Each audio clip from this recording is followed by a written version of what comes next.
Hello everybody, Diancie here, and welcome to my draft analysis / breakdown for the ADBL Gastrodon Division, or Low Tiers Division, Season 1 here, new league hosted by the Spreadsheet Master and his Korean Panda. He did a lot of the doc work for SPDL last season and is producing a beautiful new doc for them for next season, which is the same one that's being used by this league here. It's an awesome doc. And it's hopefully going to be an awesome league with no one I've played before in there. So there's going to be 8 new opponents for me to take on, including a couple of SPDL coaches from the previous season. So if you don't know how low tiers works, it's essentially every other Pokemon is dead, and you kind of taken think back to classic draft league tiers. It's almost like a tier 4 and below kind of equivalent, rather than kind of tier 3 and below or tier 5 and below. So from the kind of the SPDL tiers from last season, it's almost like 8.5 and below, because a lot of the 9s are kind of gone, but I think most of the 8s are still there. So it's kind of like that. That's kind of roughly what it is, but it's essentially, it's just a lower tier format. So Inteleon is pretty much the best mod in the tier. Considered to be one of the best, one of the, if not the best mod in the format. So that's kind of the level you're looking at. So every team had 120 points to draft between 10 and 12 mons, and I kind of went into the draft thinking, okay, there's one mon I know I definitely want. This was before the order got released. I definitely know there's one mon I want, and then a core I want based on stuff that I've used before that I know I'm comfortable with, because you're going into a new format, you don't know what's good, you don't know what's bad. Just going with stuff that you know how to use and that you've used before is genuinely a good strategy, because then at least you know you've got something to work with. And then I went for value. So I've ended up with 12 mons because I've essentially underpaid for a good chunk of my roster, in my opinion. So as I said, there was one mon I wanted, and that's because when I looked at the draft board, there was a couple of mons that immediately stood out to me as stuff that could just be absolutely ridiculous, and that was the very hard-hitting fighting types. So your Machamps, your Emboars, Hitmontop was another one as well.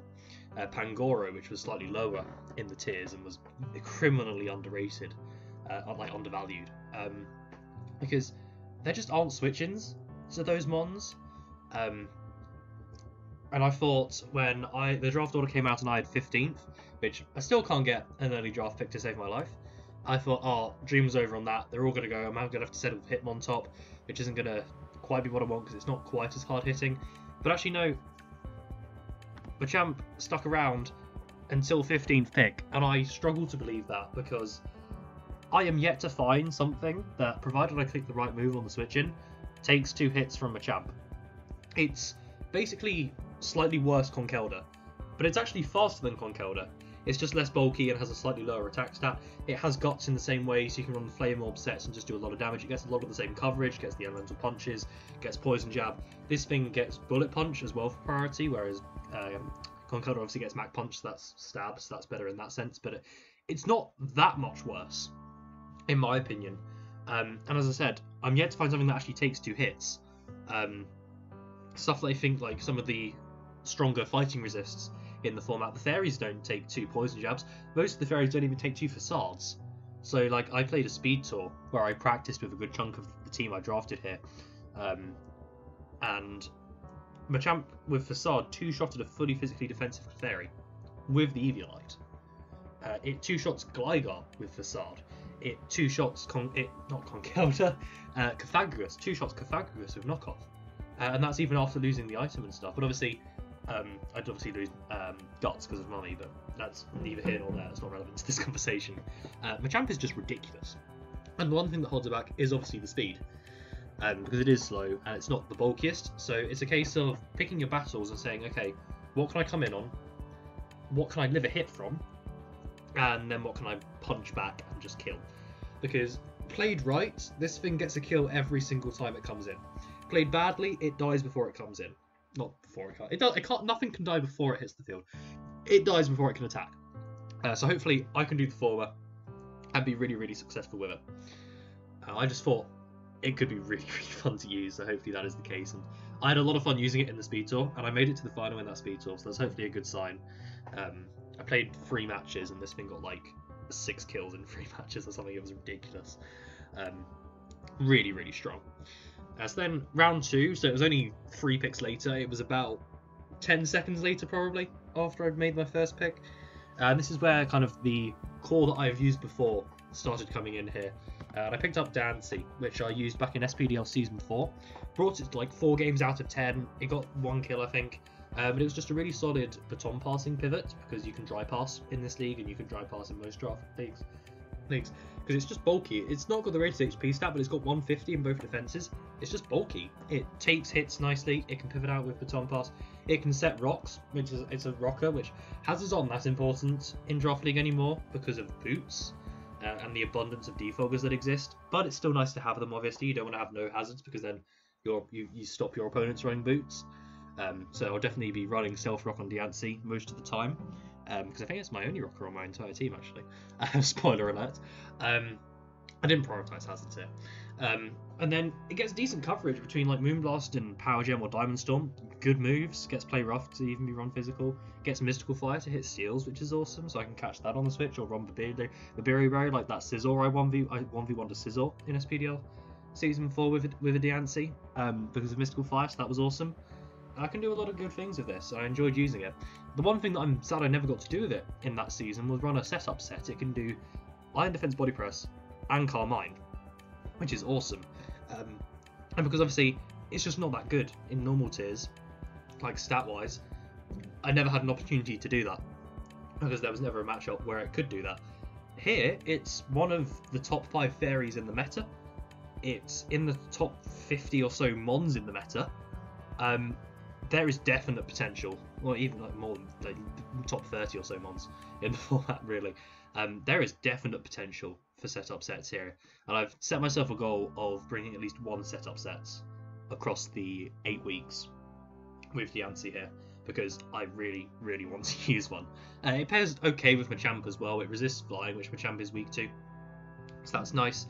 And then Disaster Struck, because my next pick that I really wanted was Lantern, which I haven't used in Draft League before, but I've used on Ladder a fair amount when I've played Smogon, because it's a mon I like a lot. It's slow, it's bulky, gets Heal Bell, it can Volt Switch. I like momentum mons like that, and it's really cool, and I've used it a lot. And it got taken at the end of round 2, which I thought I was going for it early to go for it at the end of round 3, but that's neither here nor there. And that was unfortunate, because that was something I was very, very comfortable using, I was looking forward to using. But actually, I think in terms of, you look at the mons individually and as a team, I think I ended up drafting a better team because Lantern got sniped from me.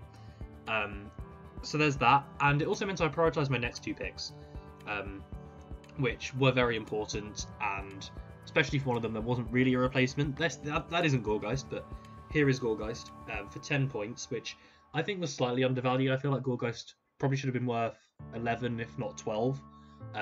Because it's far from bad at all. Even just Gourgeist Super on its own as a bulky grasp is good. It's I would say it's better than Tangela personally, which was in 12. And the reason for that is it's maybe not a superior bulky grasp, but Gourgeist Small exists, which can be an offensive. I ran a Scarfed Gourgeist Small when I had Gourgeist in SPDL Minors, and got 3 kills of it in a game. Like you can do so much stuff with this. You don't really run normal 1 or large, but you run super and small, and that's enough variation to have. The variation is awesome.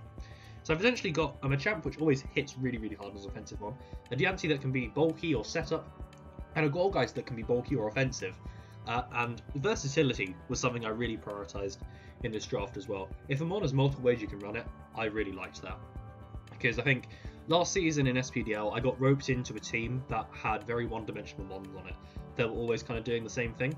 I didn't want to do that here. I wanted to bring back the creative building that I haven't really done since SPDL Minors. I was bringing a creative set every week there, and I haven't done it as much more recently. I've had more one-dimensional mons that have been safer, and I wanted to bring back the variation, which is what I'm trying to do here. The shiny sprite's there because I will use the shiny, because it's one of my favourite shinies personally. And then just afterwards, in round 4, I picked up Guzzlord, and this is probably my best value pick of the entire draft. Because I used this in the speed tour I then did, and Dragons of Smite, or Andy, the owner of the IGL, who was hosting the speed tour, when I drafted this for 12 points, and that went oh yeah, I knew there was something I needed to bump up in points. And he, as a very experienced low tiers player, apparently, thinks this thing should be worth 13 or 14. I got it for 11. That's great value. 100%. It's just so bulky. And so, it hits back pretty hard as well. But that, like with Assault Vest, it's just so bulky. It will wall a lot of special attackers. Especially because there's a lot of good, like, water and fire type special attackers out there, which it naturally resists their stab, and it just checks all of those mons so well. It's a dark type as well, so it's a nice psychic response for Machamp. It resists Ghost for Gourgeist, which is nice. I obviously need a Fairy resist, and I definitely need a Steel type at this point, because you look at the Poison type weaknesses with Diancie and Gourgeist, the Steel weakness with Diancie there as well. This resists Dark for Gourgeist as well, which Diancie does as well. Diancie actually covers Gourgeist pretty well, because you think about like Ice and Fire as well, and the flying weakness there. Diancie covers all of those well. And Guzzlord is just awesome, and I loved using it last season in SPDL, and it's going to be even better here, because it's a premier dragon type basically. There aren't that many dragons. Like, a team can definitely get away with not having a Fairy in this format if you've got other fighting responses, like a good Psychic type, because there aren't that many dragons. It's this and like Drodagon are like the main dragons. I can't really think of any others that exist. Like, I think someone had Fracture in the speed tour, but it's only 4 points. There's not that many good dragons, because a lot of the dragons are better than the low tiers. So it's awesome that I've got one of the few dragons, and dragons are great defensive typing, and it gets underrated as a defensive typing, and hopefully I get to use it here as more of a defensive typing, which is really cool. So going into round 5, my next pick that I knew I definitely wanted is actually the pick I took 6th, but I ended up waiting till 6th because the person who had the 2 picks in between my 2 picks at the wheel already had a Steel type, so I knew I was guaranteed my Steel type round 6 if it came to me in round 5, so I saved off on that. Then in round 5 instead I picked up Rotom Fan. Oh, I didn't know that was actually going to move. That's cool. I don't know if that's showing up. It's moving on my screen currently. Oh no, I don't think OBS has picked it up. Oh well. So Rotom Fan's there. Getting the obvious thing out of the way first. This is an overpay, in my opinion, by a point, maybe even 2 points. But having just underpaid, in my opinion, for Gourgeist and Guzzlord, I was more than happy to do it. And it's in this pick where I think Lantern getting sniped actually improved the team. Because, yes, this adds, although it's not a quad resist to steel, it's still a resist to steel, which is really nice. Adds another flying resist, which is always cool as well. It's just as Lantern was always going to do. I think Electric is a very underrated defensive typing. I think I've really enjoyed a lot of the Rotoms in the past. So this is where like the familiarity comes in, because I've used Heat and Mow very effectively in the past, and Fan is just a flying type version of those. But actually, in my opinion, a better stab move for the secondary typing. I think Air Slash is better than Overheat and Leaf Storm. In my opinion, obviously flying just isn't the greatest type. And the nice thing about this compared to, say, a Lantern is that I haven't added another ground weakness with this, which obviously, you know, I'm picking up a Steel type next, and then if I had Steel type plus Lantern plus Diancie, that's a lot of ground weaknesses to work with, and there's not that many ground types in this format, in all fairness, so it wouldn't have been a huge deal. But Rotom being a ground immunity instead, it is really awesome. And the fact that it's a defogger as well. I mean, whenever I try to draft a team now, I don't think hazard setters are hugely important. Don't go out of your way to make a pick just for hazards. But I do think I tried to pick up 2 very consistent and solid hazard removers, which I have done here with this pick and my next pick. Rotom Fan is great. It's got a really nice speed tier at 86 as well. It's the fastest thing on the team currently outside of Gourgeist Small, which is really solid mid-speed tier that not that many things in this format hit, so it's really nice to get it there. The flying typing's awesome at doing things. It's a fighting resist as well for the team, which helps out a bit because there's a lot of prevalent fighting types that do a lot of damage in this format. It just does some good things. Can Volt Switch, just like Lantern, can do all of that good stuff really well, and it has offensive presence as well, which is nice. There's more variance on the team as well, which is always nice.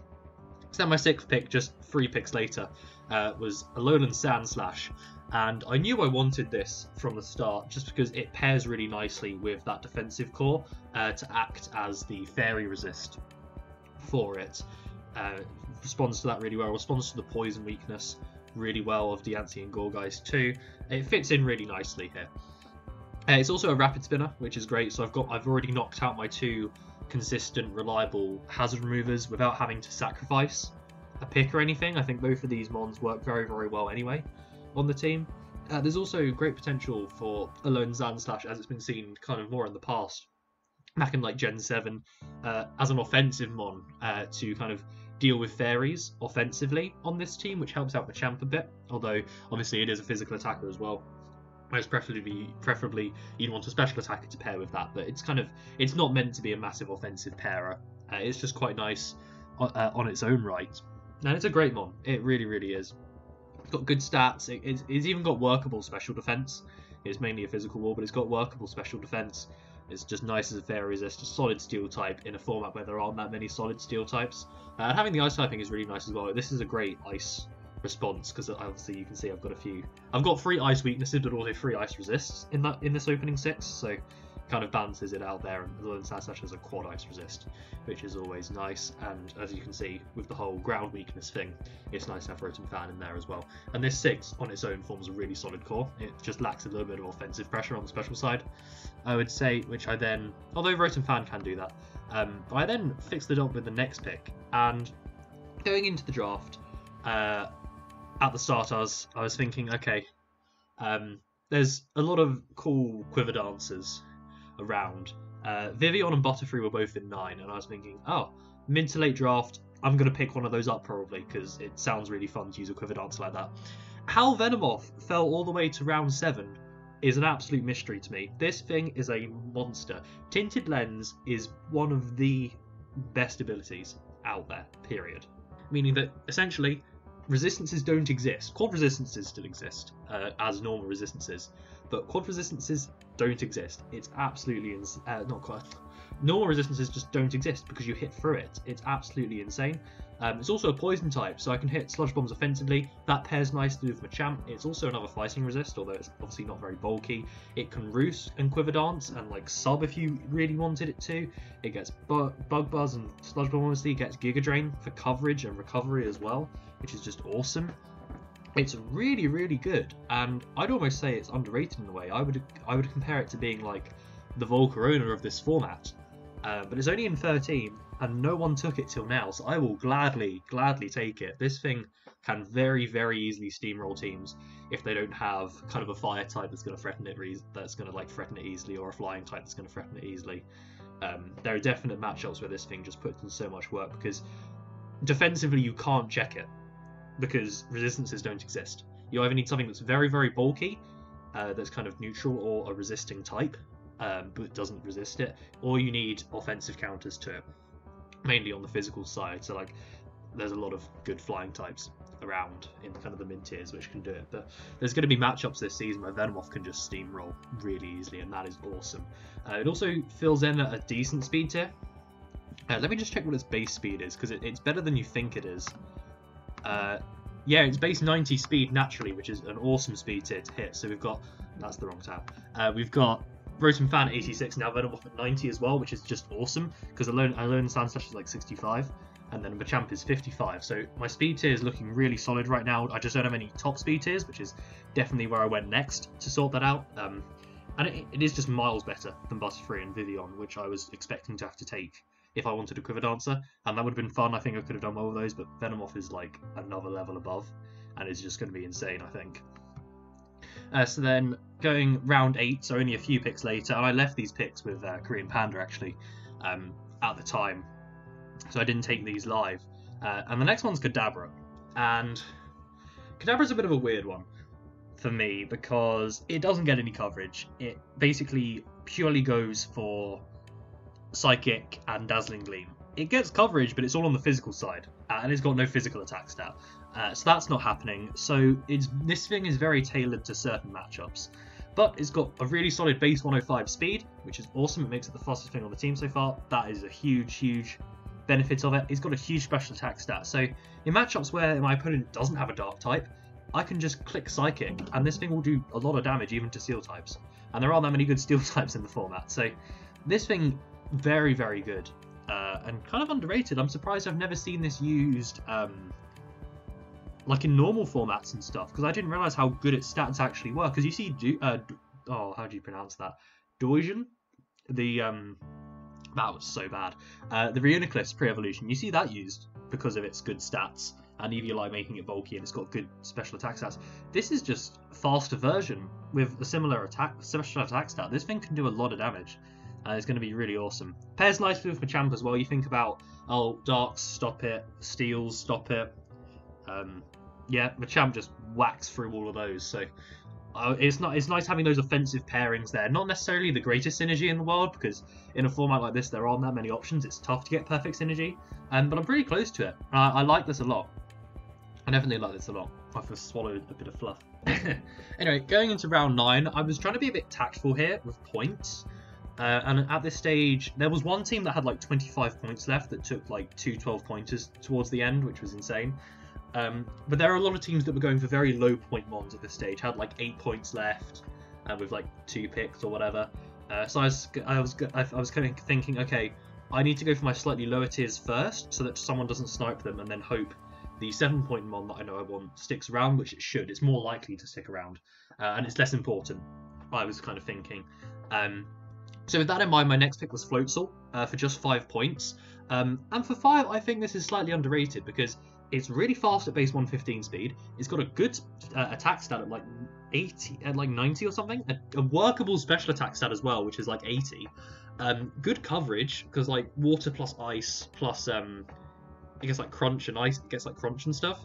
That's good coverage. It gets priority with Aqua Jet, and all of that for just 5 points is definitely workable. I feel like it should have been 6 or 7. Just for almost for the speed alone, and water types are always solid offensively. Water is only really resisted by grass and like dragon, and it hits a lot of common types very well. Because if you look through my team, I don't really have stuff that's going to massively threaten ground types at this stage, so picking up Floatzel in that sense is really nice for something to really threaten ground types and rock types as well. Although Machamp hits through rock types, I guess. But I think it's just really solid. It's a bit of a passion one as well. I like Floatzel a lot. So when I was like, oh, this is an opportunity where it's slightly underrated, I think, in points. And it works really solidly on this team. And I was like, yes, I definitely am going to pick Floatzel up here. Because it's really good. I like it a lot. And then round 10, I needed this pick for the ground immunity.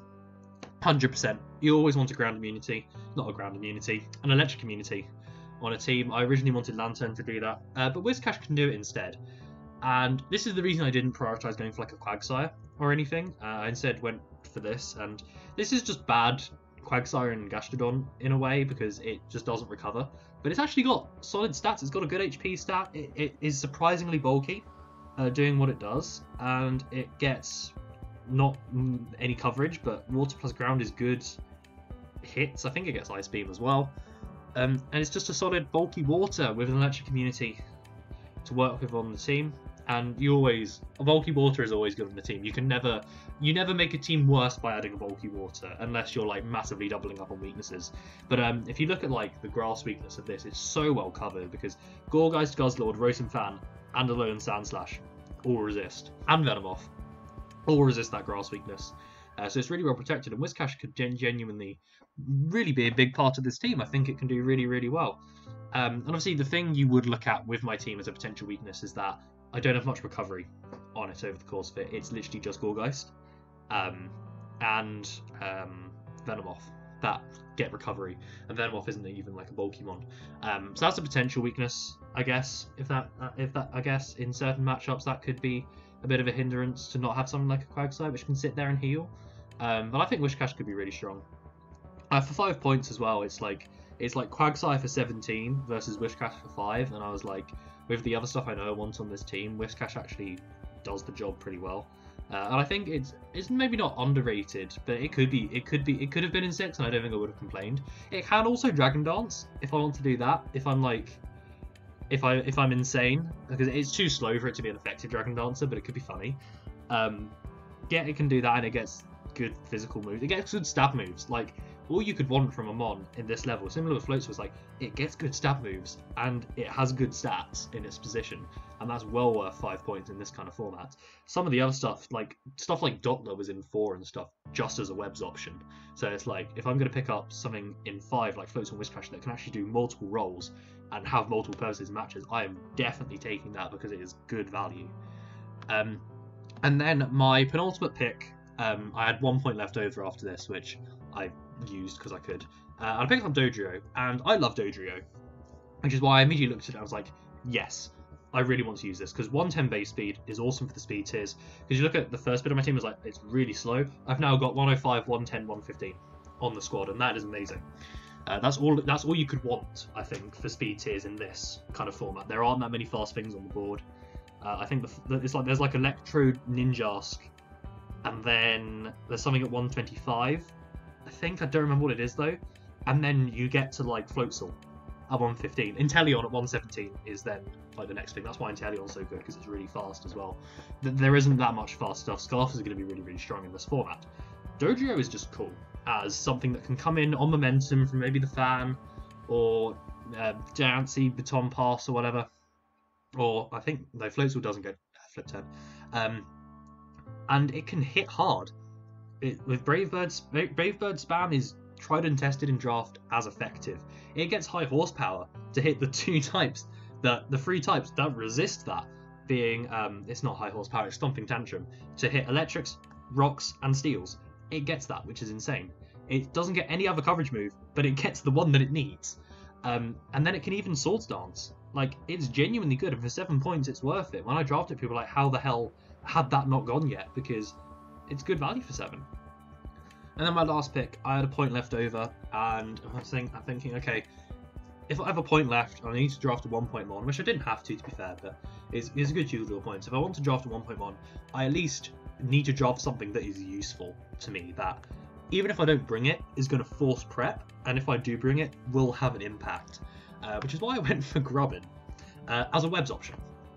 And this is just way better than taking like a Mon in 1, which isn't unbelievably awful, but it's never really going to have a place. Grubbin genuinely could have a place if I'm thinking in a matchup, oh, there's no hazard removal on this team. Webs are there to stay. Perfect, let's do that. And then Grubbin is actually useful. Compared to something like, I think, like Riolu, for example, is something else that was in 1. It's like, it's not as bad, it's better than Grubbin, but am I ever going to use Riolu? No, probably not. Grubbin actually has a purpose, and actually could be a bring on this team, which if you're going to have a 1-pointer, make it something that you at least have an opportunity to bring that could have a use. Which is why you see a lot of 1-pointers that go being like your Swirlixes or your Dopplers in like normal draft, or like Orbeat was a low tier pick, because they have webs, because they have things that you can actually bring them to use rather than just sitting there as a Mon. So I could genuinely use this. I don't know if I will. The matchup may never present itself, but there will be a matchup somewhere out there in some low tier league where Grubbin's webs will put in work. And never underestimate Endeavour strats with the Cup Mons. That's a cool thing. There's that. So there's the team. You probably can't see Rotom moving again, although it is on my screen, which is pretty cool. Although it might like... Oh yeah, it might, you know, because it's only moving when I'm on the PowerPoint. I have to check that out, because it might actually move while I'm on the PowerPoint. So you may have been able to see it, and then it's just randomly stopping at points. I swapped over. So there's the whole team. I made a bit of a diorama like I did last time. Ignore the fact that Dojo and Sandslash are just floating. I didn't have as many like airborne Pokemon to work with on this one, and Guzzlord is huge. So there's that. So this should be a really good season. I start this season against Phelim and the Bilbao Bidoofs, which is a terrible matchup for me. So look out for that one sometime in the next week. It should be a really fun season. I like this team a lot. I think I could do really, really well with it. And the league looks like it could be really, really cool. I've never played a full low-tier league before, so it'll be a bit of a learning experience as well. I'll learn the lie of the land with some of the Mons. At least one point this season, I will be surprised by a move that a Mon learns, and probably die for it. Like, that's just how it's going to work, because I'm new to the format, but hopefully it won't happen more than once. Hopefully I can do really well this season and finally make playoffs again, because it's been a while. I've just missed out in the last 2 seasons I've played. I've been on the same record as playoffs, but missed out on differential, so be good. Hopefully good to get back in there. So thank you for watching, everybody. I hope you tune back in for the games this season. Goodbye.